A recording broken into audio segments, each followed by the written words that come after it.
It's nice to see you here. Good audience. And I can start. yes. And it's working. So welcome everyone to this session, which is about writing across genres. And I'm Alexandra Buchler. I'm the director of Literature Across Frontiers, which is the organization that brought the program Literary Europe Live to this year's Mathrubhumi Festival. And we're very happy to be here. Thank you for the invitation. And I would also like to thank the Icelandic Embassy in Delhi and Icelandic Literature Center for making it possible for Sjon to be here. Now, Sjon, it's very difficult to introduce him in just 2 minutes, so I'll do a slightly longer introduction. And there's also a lot of little stories from his life that keep interfering, you know, and popping up and requiring attention. But we may get to some of these. But the official biography, the official introduction would go like this. Sjon was born in Reykjavik in 1962, and he is a very well-known Icelandic writer who indeed works in many genres. So he writes poetry. He actually started as a poet, and there's a nice little story about how he self-published his first book at the age of 15, printed 100 copies, and then went into the streets of Reykjavik and on buses and so on, and was selling them to people. So this is how his career started, and this is where it's now. His real name is Sigurjón Birgir Sigurdsson, and he shortened it to Sjon, which is not just a shortening of his first name, but it actually means sight or vision in Icelandic. And when you look at his hands, you suddenly notice something quite disturbing, and that's a ring with an eye, which looks really, show it, yes, which looks really quite realistic. And so that's, I suppose, related to his pen name or to the name under which he writes. So he has written novels, poetry, lyrics for some famous singers, and libretti and film scripts. I will mention just a few of his novels, and one of them is Moonstone, The Boy Who Never Was, which won actually every Icelandic literature prize. Among them, the 2013 Icelandic Literary Prize. He also won the Nordic Council's Literary Prize, which is the Nordic equivalent of the Man Booker Prize, for his novel The Blue Fox. And another novel called From the Mouth of the Whale was shortlisted for both the International Impact Dublin Literary Award and the Independent Foreign Fiction Prize. His trilogy, Codex, 1962, is an epic masterpiece spanning eras, continents, and genres that had been in the making for 20 years. It was published actually as 3 books at intervals, and the complete trilogy was published about 2-3 years ago. Yeah? 2016. Yes. Oh, longer than that. I think the pandemic has done something to our perception of time, because I remember buying it, and it was shortly after it came out, but then we had this hiatus in between, and I thought it was not that long ago. His latest book, his latest novel published in English translation is Red Milk, a timely story about the enduring allure of fascism. and he is translated into English by the immensely talented Victoria Cribb. And I think the story of her translating you is a story that also, you know, needs to be told in detail. Sjon, as I said, is a poet, librettist and lyricist, and he actually published 9 poetry collections, has written 4 opera librettos and lyrics for various artists.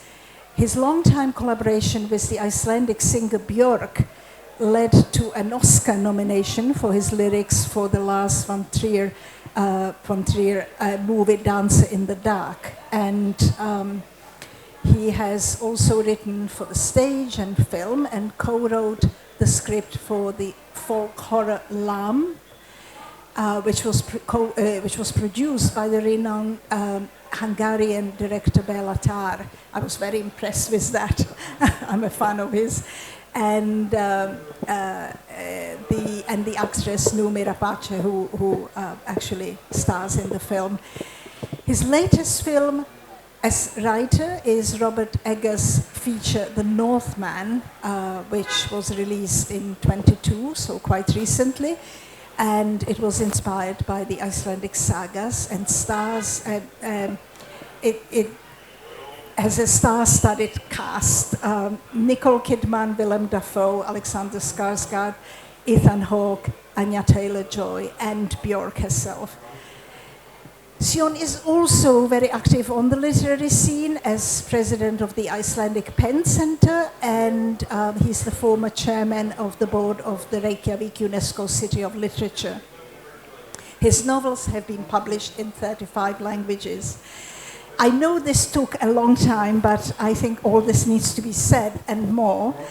And what I want to say is that unfortunately Sjon has another session starting at 7 o'clock, so we will need to finish a little bit earlier than we normally would. So I'll ask a few questions, get answers, and then you will be able to ask questions, so we will open it up to the floor.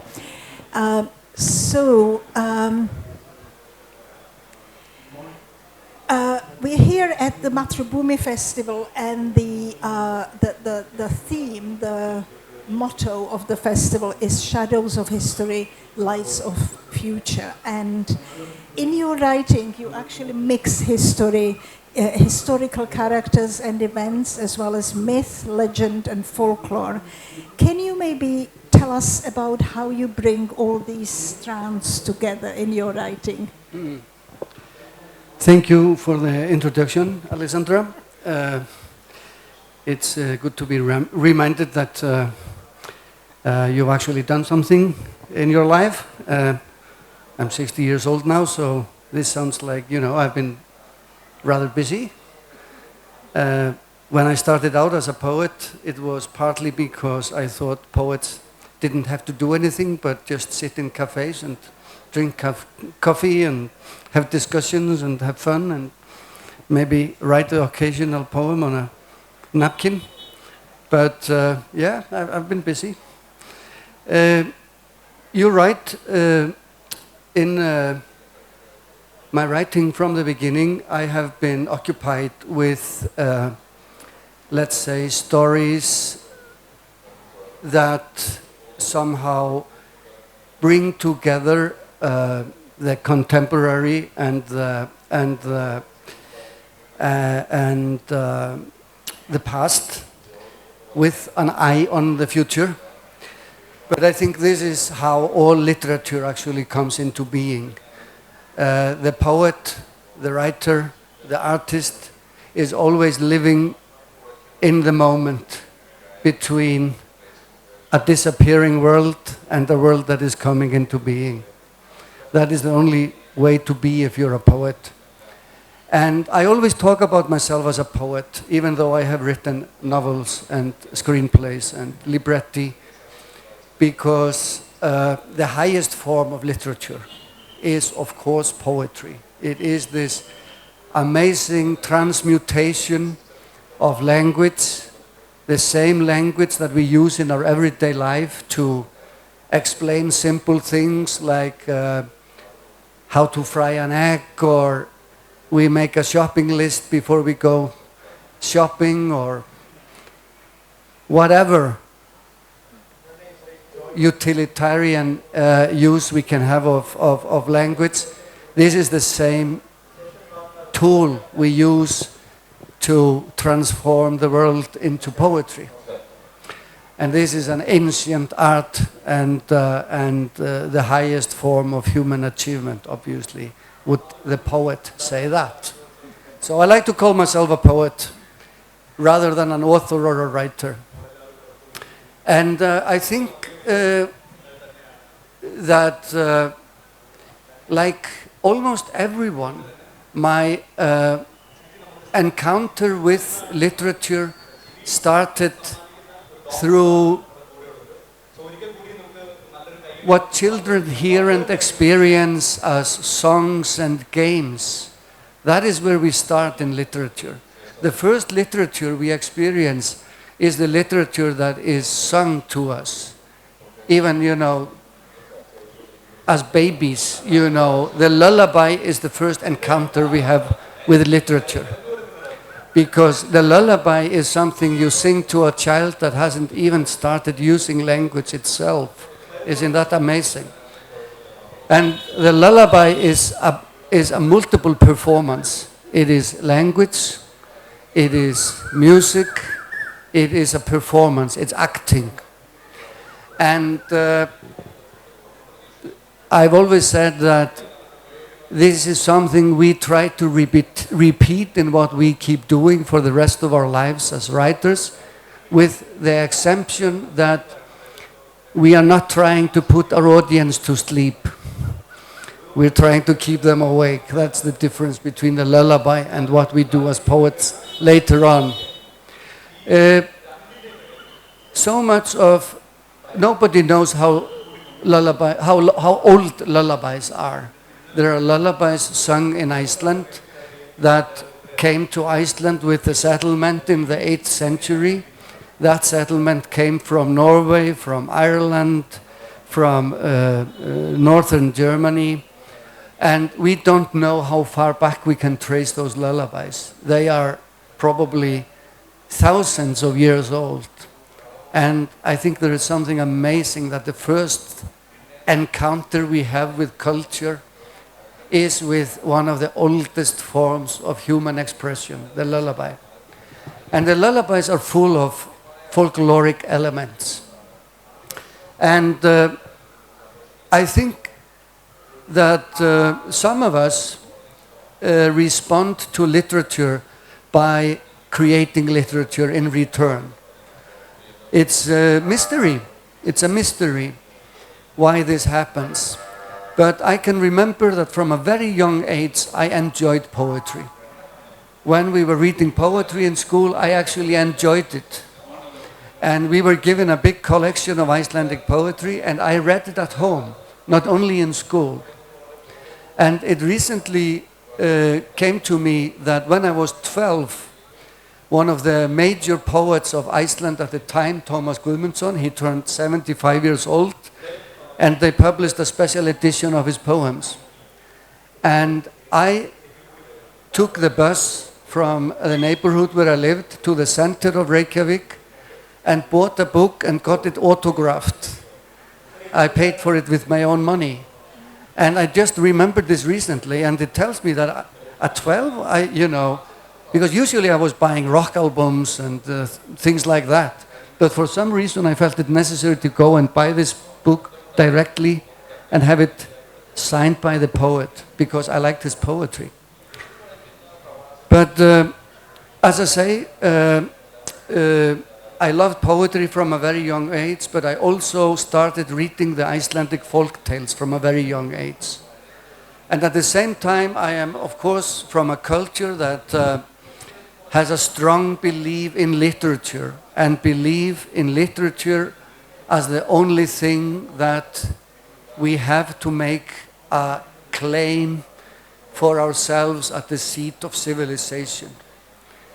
And I loved the Icelandic folk stories. They were full of amazing creatures, strange people, and they all took place in Iceland. Somebody left the farm in the had to go between two farms in the middle of winter, and they had just walked like for half a day or even not that long when they met a fantastical creature that demanded action. And I remember reading the folk stories at the age of 8, 9, 10, and being absolutely fascinated by the fact, because I took them as facts, that all of this had happened in my country. And the names of the people in the folk stories were the same names as I could see on the doorbells in the house where I lived with my mother and my grandmother. So it all looked absolutely true and real to me. So from the beginning for me, literature is about fantastical happenings in absolute reality, and it is tales that are so old that we really can't imagine how old they are or where they come from. Even though I have a suspicion that they all come from India, of course.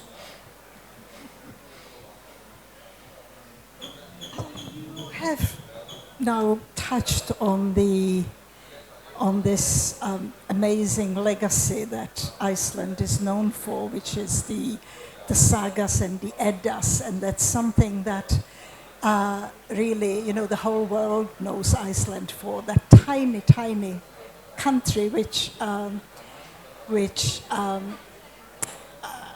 has how many? Under 400,000 inhabitants, or that's the number of speakers of Icelandic, which doesn't mean that they all live there. I think there are like 371,000 people living in Iceland. Okay. So maybe there are 390,000 people in the world that understand Icelandic. And this is a number that is so small when you say it in India that, everybody I almost can't admit it. Yeah, everybody thinks they have misheard. Yes. So maybe we shouldn't go into too much explanation about the sagas and the Eddas, but it is an amazing achievement precisely because it is such a small country and because they actually were told and written in this language spoken by so few people. And you told me just recently that actually at that point there were probably like 40,000 speakers. So where does this, how is it possible? Where does this amazing storytelling capacity come from? I think it's possible that this miracle of literature happened in Iceland in the late 12th century, and that went on for 2 centuries after that. I think it was the result of the multicultural nature of the settlement. Because Iceland was settled from Ireland and the islands of Scotland and from Norway. So you had the Germanic culture coming from Norway and Denmark, and you had the Celtic culture coming from Ireland and the islands. And the Irish, they were Christian. They had a history of manuscript making and obviously storytelling and their own music. The Germanic side that came from Norway, they had access to the long history of epic poetry, the epic poetry of the Germanic tribe that reaches as far back as Attila and his conquests in Europe. And I think when these two cultures came together, just something happened. The Irish knew how to write stories down, and the Nordics, they were full of stories that needed writing down. Mm-hmm. And that's how the Edda poems were recorded in Iceland. And the Edda poems, they are really a Germanic epic poetry legacy. while the Icelandic sagas are stories that take place in Iceland after the settlement, until more or less until the Christianity, until the moment of Christianity in the year 1000. And those are family stories, usually with one main character who is an incredibly flawed human being, is a broken character who is broken in every field except one. And what field is that? Poetry. So two of the biggest anti-heroes of the Icelandic sagas, Egill Skallagrímsson and Grettir Ásmundsson, those are names that every Icelandic child knows. They are poets, but they are completely flawed, broken human beings. And the magic of the Icelandic sagas is that they put you on these journeys with a holistic understanding of how to tell a story. It's never enough to tell the story just as it is. It's never enough just to tell the timeline of events. You have to have all the levels of human existence at play at every given time. And what are those levels according to the old Icelandic writers? It is, of course, the narrative we go through in what is our shared reality. But it is also the field of dreams. And the field of dreams is as real as to the characters as the field of reality. And they never speak unless absolutely necessary or forced to. Yeah. And you only get to know them through their actions and the few sentences they speak. You never enter their minds. Dreams are told as happenings. It's said, this happened, and it was a dream, But okay, that's like a side point that it was a dream, And the only time we enter the mind of the characters of the Icelandic sagas, we enter their inner reality, is when they compose poetry. It's only in poetry that you get to know their feelings and their inner reaction to usually the tragic, violent circumstances, or of course love, which in the end is usually a violent, tragic circumstance. But the poetry of the ancient Icelanders had a feature which fascinated even people like Jorge Luis Borges. It is an incredibly elaborate system of metaphors, which is called kenningar. And Borges actually wrote an essay on these metaphors. He was so fascinated with them. And those metaphors are like elaborate knots where you tie together the inner life of the character to the outer reality of his circumstances with the belief system, and the metaphors always refer to the world of the gods and the world of the myths.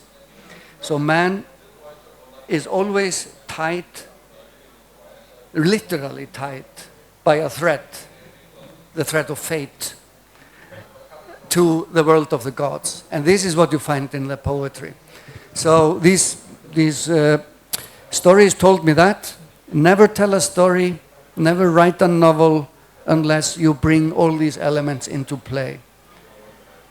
And for a contemporary writer, a writer born like I am in 1962, who of course does not grow up on classical literature, but on cinema and television and rock music, I realized that the tools for creating those levels of reality in a contemporary story or a story told by a contemporary authors meant that I needed to find the tools for it in the different genres, in the different art forms.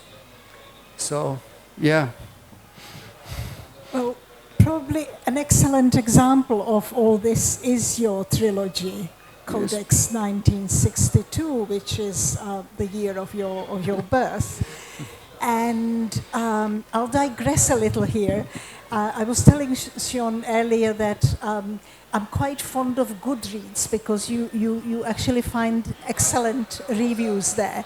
And you know how reviewers who review for mainstream press always complain that it's not paid well enough and so on. Well, actually, some of the reviews in Goodreads are absolutely fantastic. And of course, people do it for free because they just love the book, or they hate it. They may, it may be a bad review. And so I actually looked for some reviews because I was curious to see what the average reader, so to speak, thinks of this book. And I came across this wonderful summary of it from someone. Actually, it's quite a long review, and I think it's really well written. And it starts like this: a golem in Iceland, a stamp collecting werewolf, a black scholar of religion performing Mexican lucha libre in pursuit of a magical golden ring stolen from a refugee alchemist. Yes, yes, yes. Sjon's, have you seen this? No, no. You must read it. It's wonderful. Yes, yes, yes. Exclamation mark. Sjon's Codex is one wild ride, a 3-part tome interweaving a myriad ideas and thus illustrating how we are all made of stories. And then it goes on and tells more about it. So this is made of 3 books, and it's really, it's a kind of, it spans eras and it spans genres, but it's also genre-bending book, isn't it? Tell us more about it. And also what kind of makes it, brings it close to my heart, it's that the idea came to you on a visit to Prague, which is my city. Yes, it's a trilogy. It's a novel made of 3 books. And each book is ascribed a genre. So the first book is called a love story, the second book a crime novel, and the third book a sci-fi story. So each book has its own underlying current of that genre. But within each book there is a myriad of tales as well. And actually in the New York Times it was called A Norse Arabian Nights, which, of course is music to my ears. And you have in the book a character who is telling the story of how he came into being. It's a young man at the beginning of the tale called Josef Löwe. And he's telling the story of how his father, Leo Löwe, brought him to Iceland from war-torn Europe as a survivor of the Holocaust. He brings with him a hat box, and in the hat box is a clay figure, a perfectly formed clay figure of a child, a small child. And that child becomes the narrator of this book. He's telling the story to a woman listener, and we slowly get to know who this listener is and what the relationship is, and we realize that the book, the storytelling, is a part of a large scientific genetic project in Iceland, where they are looking at histories of people born in 1962 who have genetic mutations. And it turns out that this man who's telling the story is one of those genetic mutants. And why were there mutations in Iceland in 1962? There were mutations because of the surface nuclear tests that were being made over that year and over the northern hemisphere. From April of 1961 and into 1962, exactly the time when the children that were born in Iceland in 1962, when they were being begotten by their parents. That was the time when we saw the highest level of radiation ever recorded over the northern hemisphere and over Iceland. So the theory in the book is that is the reason behind the mutation of children born in 1962. Some were mutated physically, other mentally. And my proposal is that my mind is a mutation that happened in 1962. And I write from within that mutation. Anyway, this is the reason the story is being told. But the storyteller, Joseph Löwe, he has the fear that every storyteller in history has had in front of an audience. It doesn't matter if you're writing a book, if you're performing a story in dance, or if you are singing your story. You have one fear, and that is the fear that is opposite of the singer of the lullaby, where you want your audience to fall asleep. You definitely want to keep the attention of your audience. And storytellers from time immemorial have found tricks to do this. Whenever you think that the audience is losing interest or like, oh, I know where this story is going, the storyteller says, but he made a stop on his journey. He went off his horse, he tied his horse to a tree, and he fell asleep under the tree.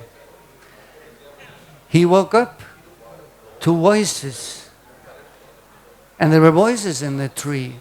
It was 3 birds who were speaking about a treasure that was hidden in a cave nearby. Come on. So now you've got the audience back with you. So the storyteller in this book, Joseph Löwe, he's telling what should be a plain story that you could practically, she brings him a form, like, a form to fill out. Your name, the name of your parents. It's one A4 page form that they're supposed to fill out. And he starts telling his story because he feels he's got a story to tell, the story of how he came into this world and probably how he's going to depart from it. And because he's so afraid of losing this audience of one, he uses every trick he knows from literature, from songs, from poetry, from film, to keep her interested, to keep the tape running. She's taping his story. His fear is that she will lean forward and shut the recording off, So the book is, an ode to the fact that we only live through the stories we tell of ourselves and of our people and of the places we come from. Yes, indeed. And what I find amazing is that apparently the kernel of this idea of this story came to you when you were visiting Prague, and you were visiting Prague with the sugar cubes and Björk, apparently, and you went to the old Jewish cemetery, which is this amazing layered cemetery in Josefov, in the Jewish, former Jewish part of Prague, and you visited Rabbi Lev's grave, and tombstone, and you promised him that you will take Golem to Iceland. Yes. Why? So when I was starting as a writer, I was fortunate enough to become acquainted with an Icelandic visual artist called Alfred Flóki. He was born 1938, so he's, I was 17, and he was in his late 30s. And this man, he was a visual artist. He was a draughtsman, and heavily influenced by surrealism and expressionism. And he had an amazing library of fantastic literature and fantastic art. And I was introduced to him, and he took me under his wing, you can say. And he started like feeding me books. But the first time we met, the first time I came to his place, he asked me if I had read 3 books. It was The Cinnamon Shops, or The Street of Crocodiles, by Bruno Schulz, the Polish Jewish author. It was The Master and Margarita by Mikhail Bulgakov. And it was Der Golem by Gustav Meyrink. I confessed that I hadn't read any of them. And then he took them down from the bookshelf and said, "Come back when you read them. Then we can have a conversation." So those 3 books are like the 3 pillars of my novel writing, I must say, my prose writing. I have other pillars for my poetry, because I live in many houses of literature. And so when I visited Prague in the summer of 1990, I of course went to the Jewish cemetery to pay homage to the creator of the original Golem of Prague. The Golem of Prague is a man or a being in human form, made of clay, and given life by this great Rabbi Löw, the Maharal of Prague at the time. And this is the foundation of so many myths of humanly created beings, creatures. Like Frankenstein is, in a way, an updating of the Golem for the contemporary times of Mary Shelley. And so I visited the grave of the rabbi, and I saw that people were putting stones on the tombstones, and the people were writing little messages to the rabbi and putting into the cracks in his tombstone. And I thought, I will do that too, and I will correspond directly with the rabbi. So I wrote a little message to the rabbi, and at the time I had a small problem. I had a girlfriend problem, and I said to the rabbi, if you solve my problems. It was not only a girlfriend problem. I had some problems as a young man, and I wrote, if you solve my problems, I will. What can I do? I thought, because I'm a well-brought-up boy, and I know that you don't ask a favor unless you offer to pay in kind, in a way, to repay the favor. And I thought, okay, I will bring your golem to Iceland. I wrote on the little piece of paper. I rolled it up and put into the stone. The day after, the rabbi had, of course, solved my problem, because he had connections with higher forces, and it left me with the task of bringing the golem, the story of the golem, to Iceland. And that was the seed of the book. But of course, the rabbi knew what he was doing by making things difficult for me, and because I'm sure that he whispered in my ear, "Bring my golem to Iceland." And of course, what I was doing is the age-old art of moving stories between cultures, moving stories across the ocean, across time, and across cultures. So this legend that has its origin in the life of the Jewish population of Prague in the times of Rudolf II, the amazing emperor who loved his alchemists and exotic advisors. That story was brought to Iceland. And if you want to bring a story like the story of the golem to Iceland, you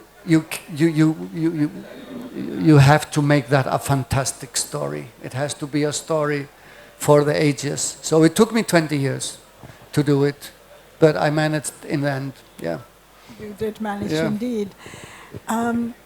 I'm afraid we'll have to start winding this down, and because we have to finish a little bit earlier, because Sjon has to be whisked away to his next session, which starts at 7. So we have time for one question, or maybe two, requiring not a very long answer. I'm sure you can do a short answer as well. Any questions? No. We've been so clear in everything we've said. So I just want to say that I'm very happy to be here in India. In Delhi, I mentioned to a small group of people that I believe that many of the Icelandic Edda poems, and especially the big epic about the fall of the gods called Völuspá, has its roots in Indian culture and in millennia old epic poetry from India. And I have also been thinking about the fact that it is 400 years, next year it's 400 years since the first Icelander set foot on this, on Indian ground. There was a traveler called Sjon Indiafari, Sjon the traveler to the Indias, who came to what was called Tranquebar in 1624. And when he returned to Iceland and became a farmer, he wrote his life story. And the stories that he wrote about his experiences here are the first narratives by an unofficial person. He came here as a musketeer on a Danish warship, but it's the first account of an encounter between an ordinary man from the north with this culture in history. So I'm stepping in the footsteps of Sjon, the India traveler. I think there's someone here with a question. Yes. Hi, can you hear me? Is there a question? Yes, he's got a question. Do we have Can you hear me? a roving mic? Yeah. Can you hear me? Yeah. Yeah, okay. Can you tell a bit more about Icelandic lullabies, and maybe can you speak more about Icelandic lullabies? And I like to know if you have made songs, because I think I have a song by your name in my playlist. So just wondering.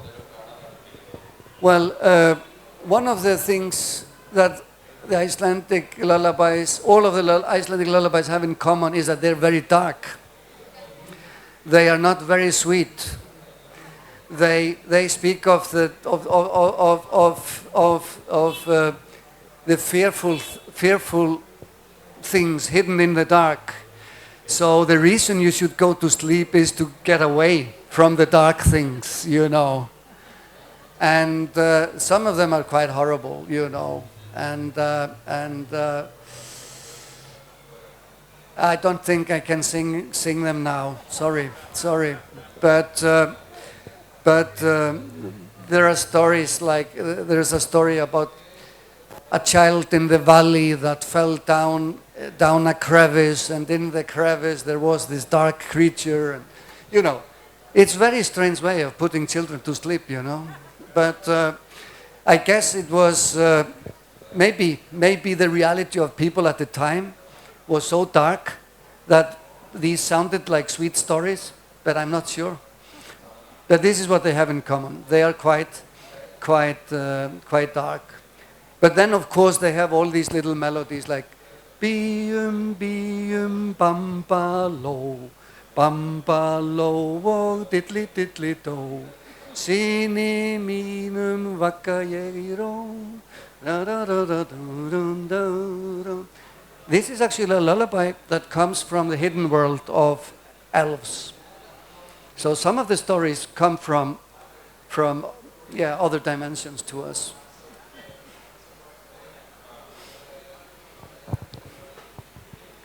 Oh, over there. Yeah, one more. Yeah.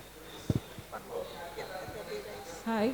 I would just like to know how this literary festival help you as an author or when you write. How does this literary festivals help you?